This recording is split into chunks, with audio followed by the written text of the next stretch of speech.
The United Houma Nation is a Native American tribe located in the southeastern part of Louisiana. The United Houma Nation is one of 11 tribes that are state recognized and one of 15 recognized tribes that are native to Louisiana.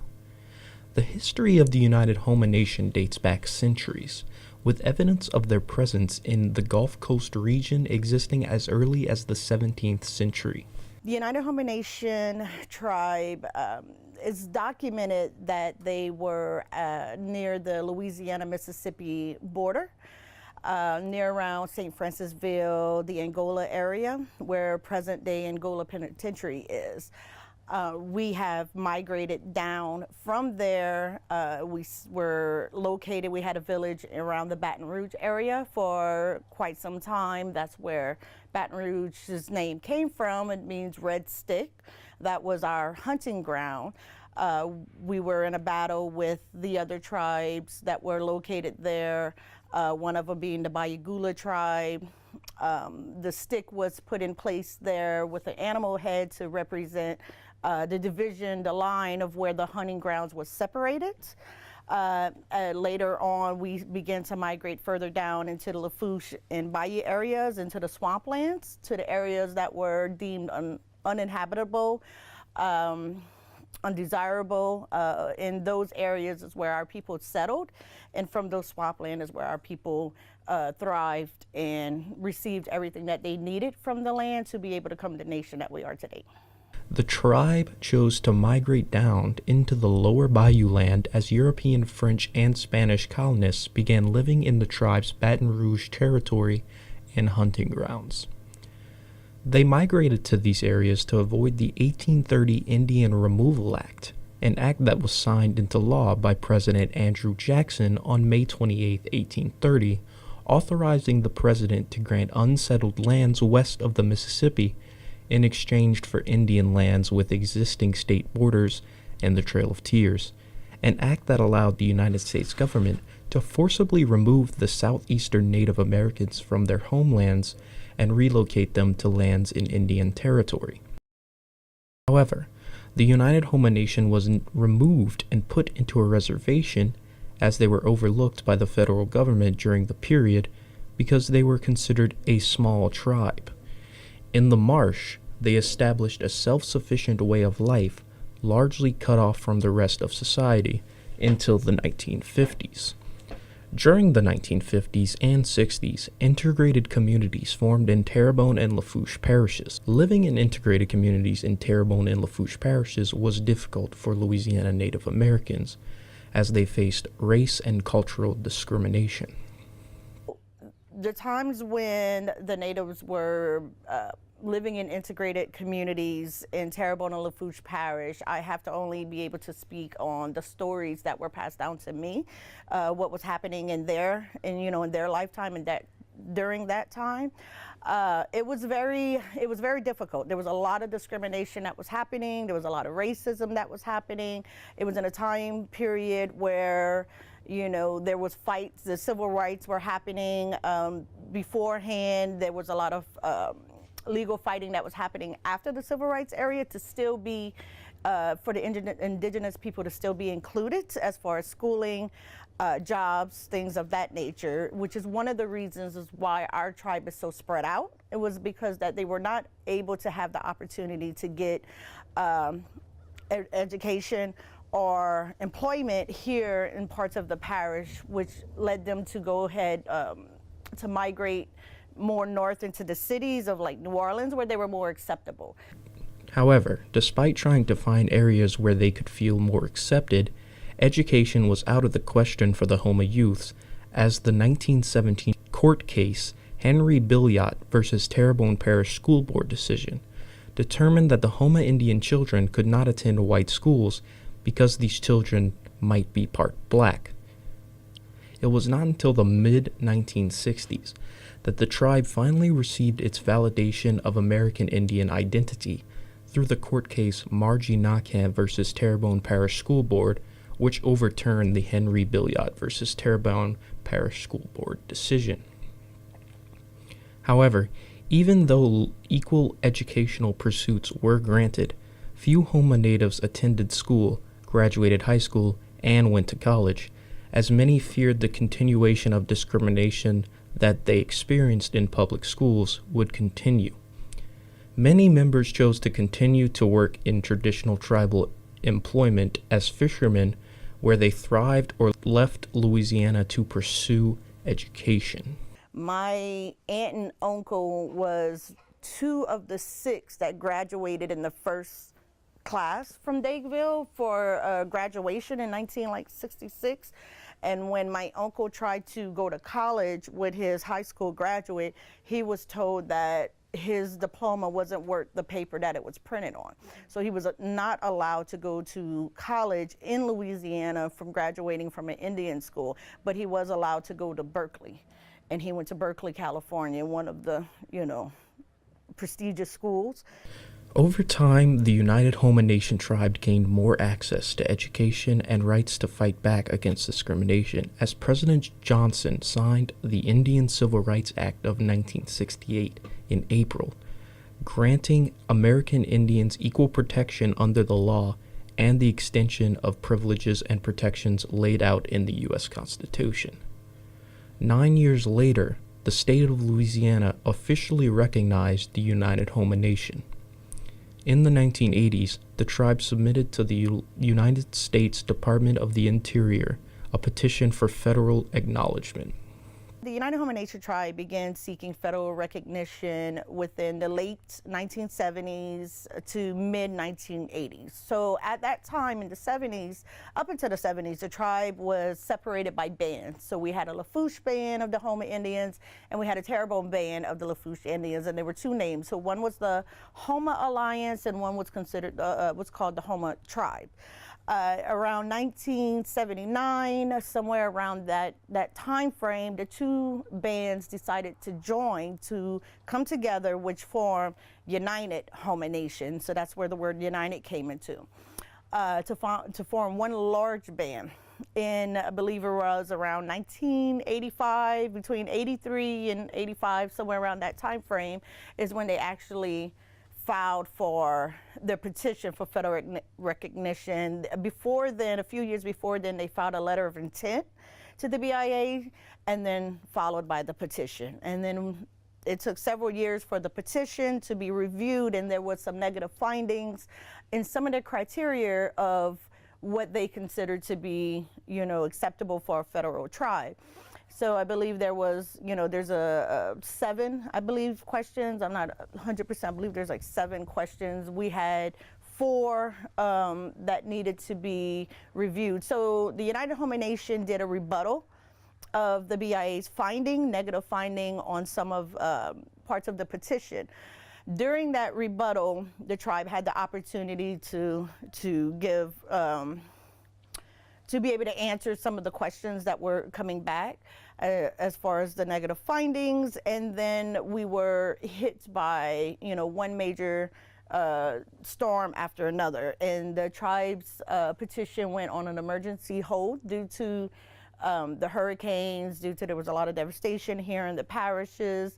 And since then, I believe we've been on hold, and and then there was a revision into the federal recognition process. So there's been one thing after another since that first original filing that has kept us from continuing forward. The tribe has been on hold for federal recognition since 1994, as the Bureau of Indian Affairs, an agency of the U.S. Department of Interior that serves the principal link between federally recognized American Indian and Alaska Native populations, and the U.S. government declared that the Houma Indians had failed to meet the criteria of federal recognition. The BIA argued that the tribe eventually went extinct amid intermarriage and disease. It also rejected claims that the Houmas were an organized tribe, calling them an amalgamation of the Native American group. However, the Houma tribe was mentioned in French documents as early as 1682. The French said that the Houmas had red crawfish as their symbol, and were living roughly where Baton Rouge is today, and marked their territory with a bâton rouge, French for red stick. Additionally, priests historically described the Houma as a rich culture with male and female leaders. However, the federal agency did not change its stance and last rejected the attempt for federal recognition in 2015. And because of the denied federal recognition, there has been serious damage to the tribe's culture and their South Louisiana land. If federally recognized, the tribe would be eligible for educational opportunities, healthcare, and a myriad of other benefits, including disaster relief. Disaster relief would be extremely valuable in the United Houma Nation, as the tribe has been pummeled by hurricanes Katrina, Rita, Gustav, Ike, and the BP spill all since 2005, and would likely be available to protect the tribe's land from coastal erosion.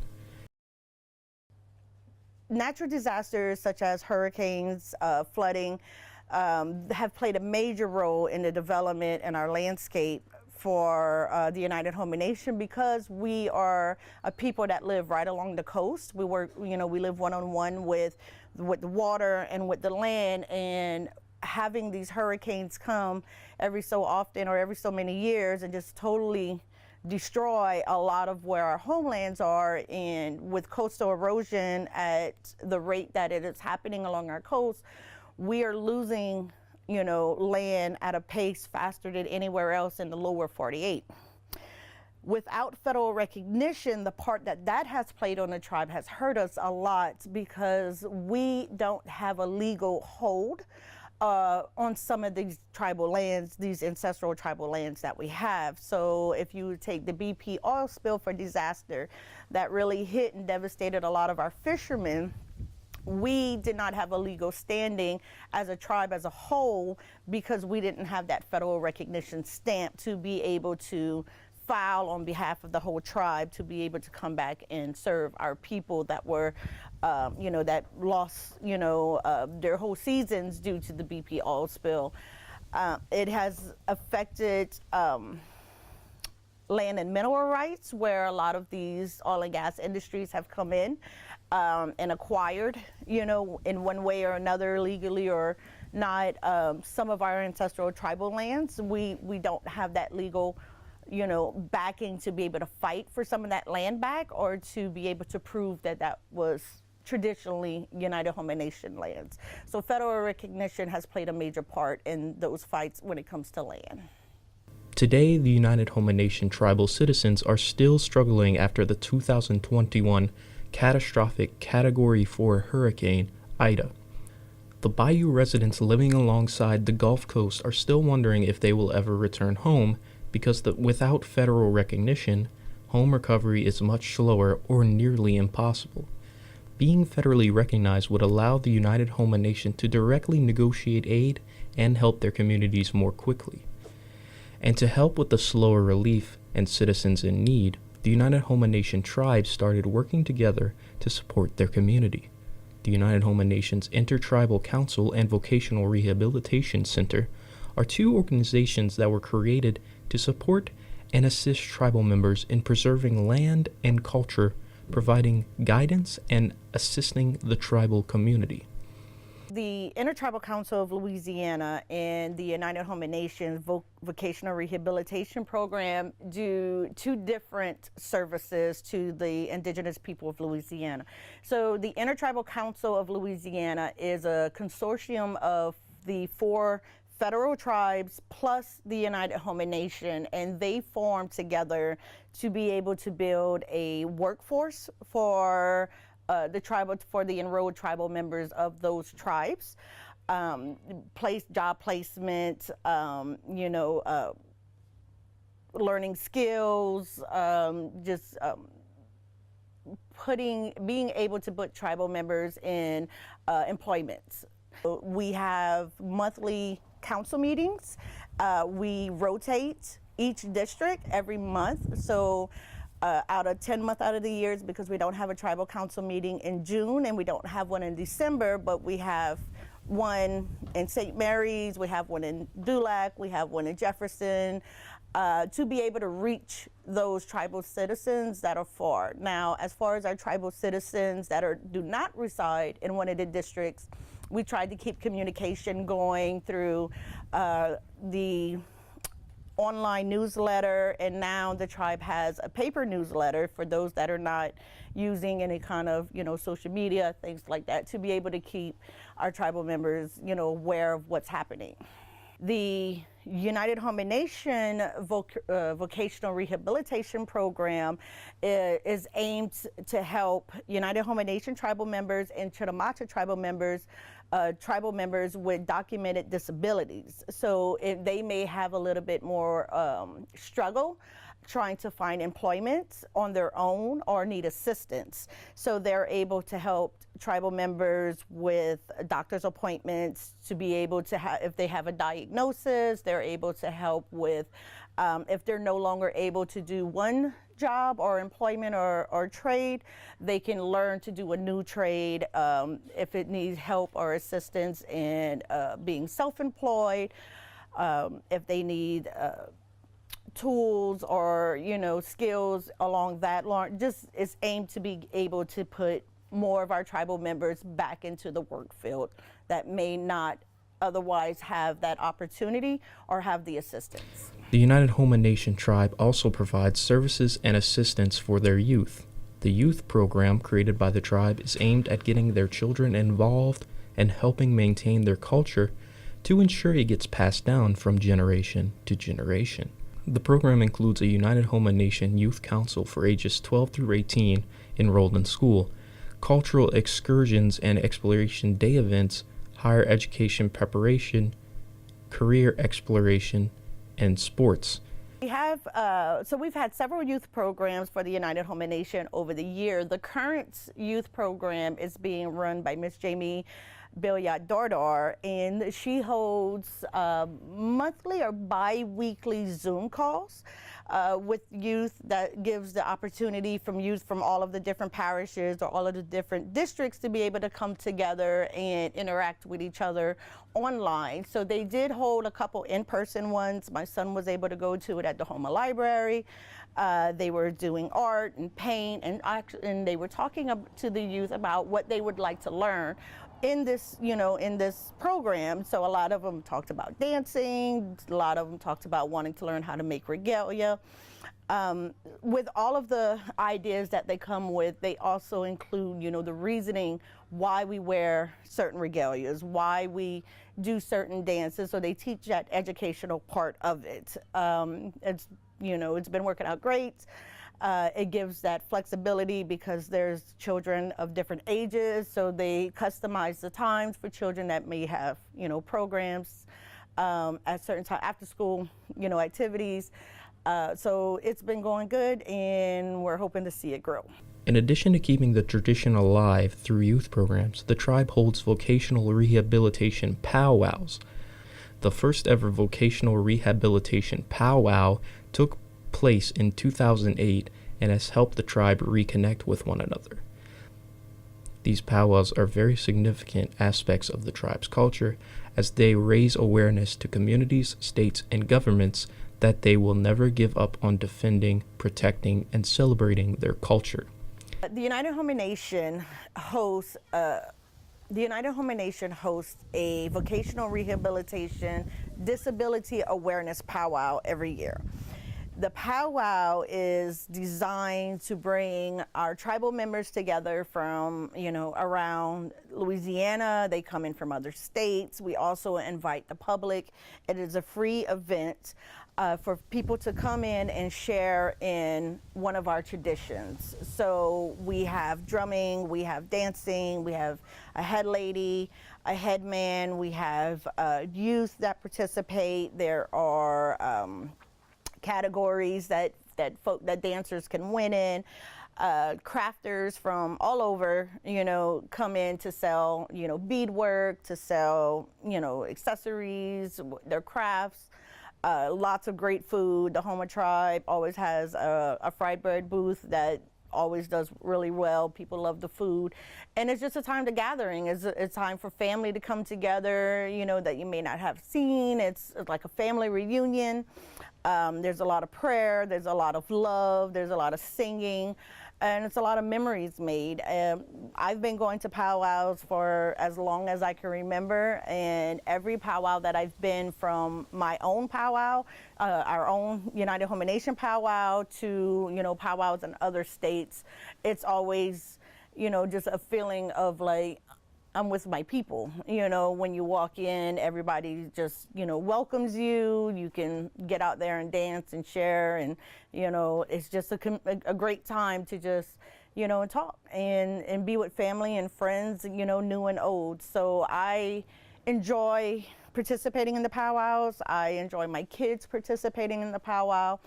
Powwows are, you know, they've progressed over the years. They were traditionally, you know, private ceremonies for tribes, and they've kind of evolved into, you know, more public, to invite folks outside to come in and witness and take a part. And by inviting people to their powwows and other cultural events, they hope to become more recognized and known as the native people of Louisiana, to get the help their community needs, as there are major differences in receiving state funding and federal funding.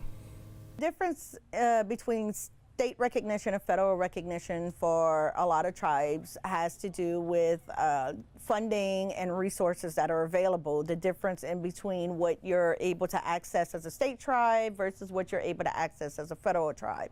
So some of the funding requirements in federal grants, you know, for tribal communities, states that you have to be federally recognized. Now, there are some that are aimed for state and federal, but there are a lot more when it comes to tribal grants that ask that you be federally recognized. Also, when it comes to protection of lands, to land trusts, to governing and around those resources, you know, there's a lot more resources as a federal tribe that you can have access to rather than a state tribe. But as a state tribe, we have been governing ourselves for many, many years. We have been able to access resources and funding to be able to bring back into our communities to help our tribal citizens. So we have been managing, you know, as well as, you know, any other tribe when it comes to be able to providing for our people, and we will continue to do so for as long as we need to, until we reach that federal recognition status.